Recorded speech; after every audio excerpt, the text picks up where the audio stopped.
چیزوں کو سمجھ بھی پسند نہیں کرتا.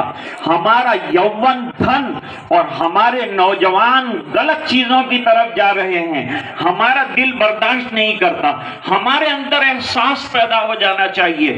وائے ناکامی متائے کارواں جاتا رہا اور کارواں کے دل سے احساس زیاں جاتا رہا.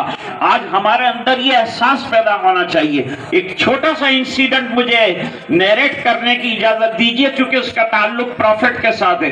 اور پروفٹ صلی اللہ علیہ وسلم, پولیس کمشنر صاحب آپ اچھی طرح جانتے ہیں, آپ کا سٹڈی بہت گہرا ہے تو آپ اچھی طرح سے جانتے ہیں اس بات کو. 1400 سال پہلے پروفٹ محمد صلی اللہ علیہ وسلم نے نشہ بندی کے سلسلے میں ایک آرڈر جاری کیا.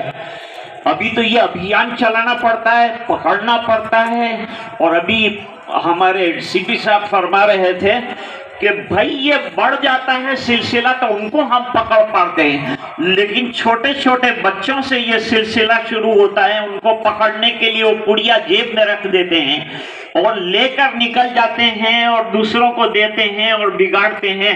بعد میں وہ بچہ جس کے لیے ہمارے پولیس کمشنر نے یہ فرمایا کہ ان کی آنکھوں میں ہم چمک دیکھنا چاہتے ہیں, ان کی جوانی قیمتی بننا دیکھنا چاہتے ہیں, ان کی کوالٹی جو ہے وہ سامنے آنی چاہیے, ان کے اندر کے جو صلاحیتیں ہیں وہ اجاگر ہو کر ہمارے سامنے آنی چاہیے.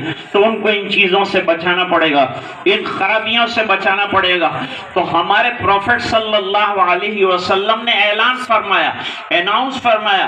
وہاں کوئی پولیس نہیں تھا, لیکن جب اناؤنس ہوا کہ آج کے دن سے شراب کو پروہیبیٹڈ کر دیا گیا ہے, شراب کو حرام کر دیا گیا ہے, تو جتنے پینے والے تھے ان تمام نے اس کو نالیوں کے اندر بہا دیا. ماننے کا اتنا جذبہ کیوں آیا؟